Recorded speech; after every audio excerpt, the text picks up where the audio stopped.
Turn on the notification bell and don't forget to subscribe for more videos.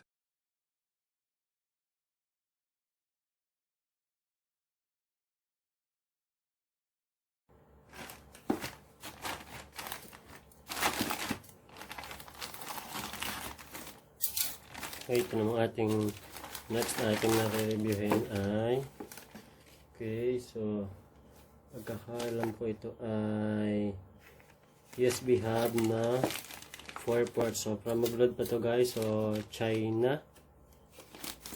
Okay, so tingnan natin kung maganda yung quality kasi kailangan ko to, lalo na sa kagaya ko na madami ako ni-insert sa aking computer, so I need more USB ports. So ayan, okay.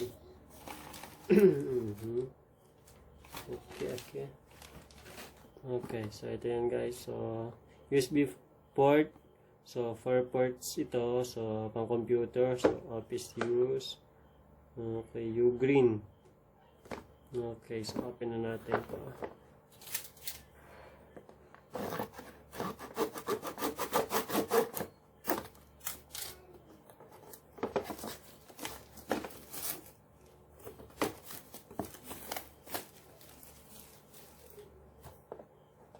Tingnan natin yung laman.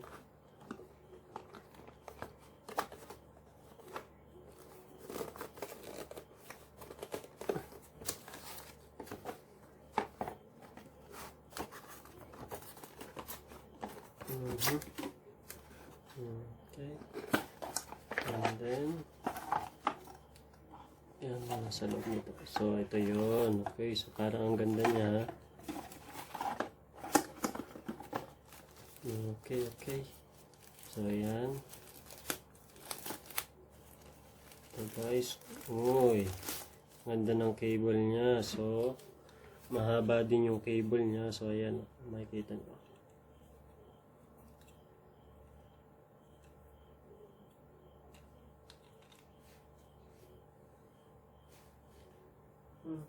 So ito ay nabili natin sa halagang 289 pesos lang. So kasama yung shipping fee.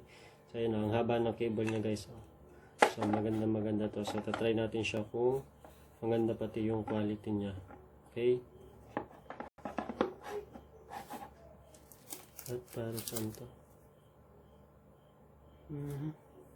Tatry na natin. Oh, grabe ang haba nito. Okay. Oops. Okay. So may power indicator na ito guys na gumagana na. Ano ba? Ang labo. Ayan, gumagana. And then insert natin yung ating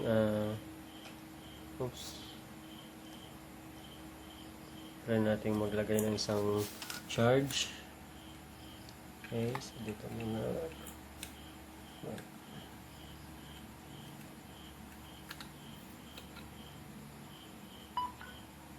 So yan, okay, nag-charge na. Yan, so ibig sabihin gumagana. Okay, next itong ating mouse and additional keyboard. Na-plug na rin natin. So ito guys, itong hub na to para lang siyang plug and play.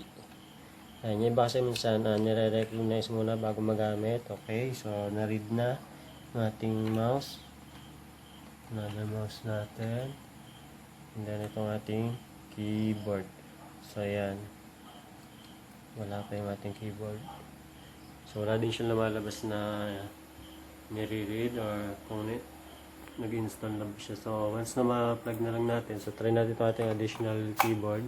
Kung gumagana, so hindi pa yun. May lumabas na your device is ready to use. So check natin kung ano yun. Wala. Okay, so yun na pala yung ating USB hub. So ito yung guys, isang nagustuhan ko dito sa USB hub na to. Mahaba yung kanyang cable. So, hindi ko kaya iba na maiksi lang ngayon. No?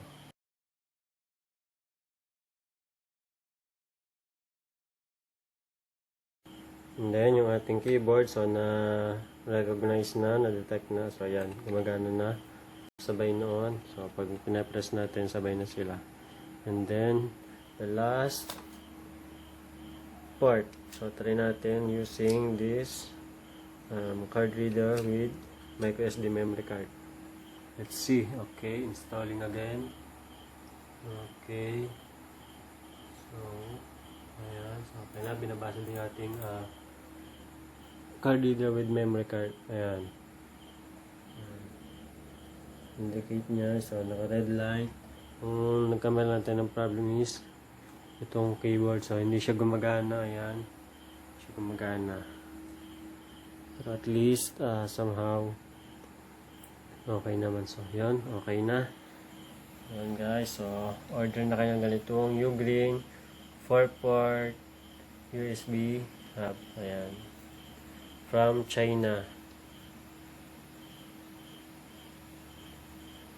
At ito naman guys, yung isang kasama ng in-order nating 4-port USB hub.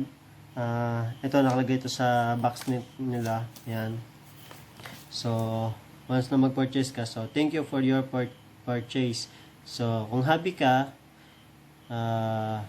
gusto nila mag-take ka ng picture and then upload the pictures and leave 5-star feedback. So, ang gagawin ko naman dito is nagawa ko ng feedback pero idadirect ko sila sa vlog na ginawa ko at saka dun sa review para sa kanilang product. So, ayun, mas maganda pa yun kaysa sa feedback lang. And then, kung na-topic naman, so, nalagay dito, step 1, please contact us before leave a negative feedback. And then, step 2, they will try their best to solve the problem and meet your requirements. So, ayan, ito yung kanilang contact sa WhatsApp and then the line ID. So, ayan.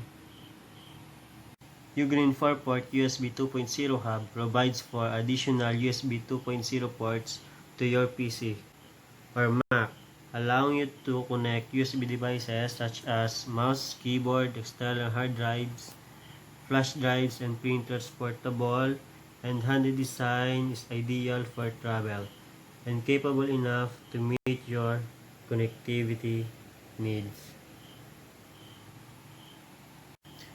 Data transfer speeds up to 480 Mbps. So, LED light power indicator. DC jack is optional for power-hungry device. Support Windows XP, Windows 7, and Windows 8. Also, Mac OS 10.9 and above or Linux.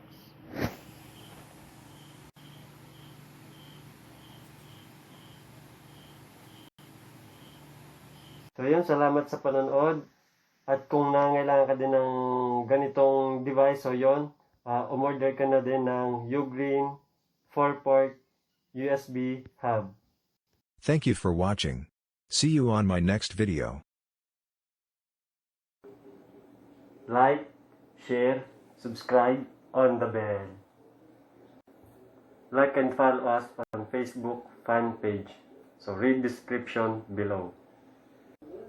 So yun guys, huwag niyong kalimutan i-share yung video ko para mapanood din ng iba. So comment kayo guys sa baba or message nyo ako para sa mga video na gusto nyo pagawa sa akin or ipa-review. So please read description below.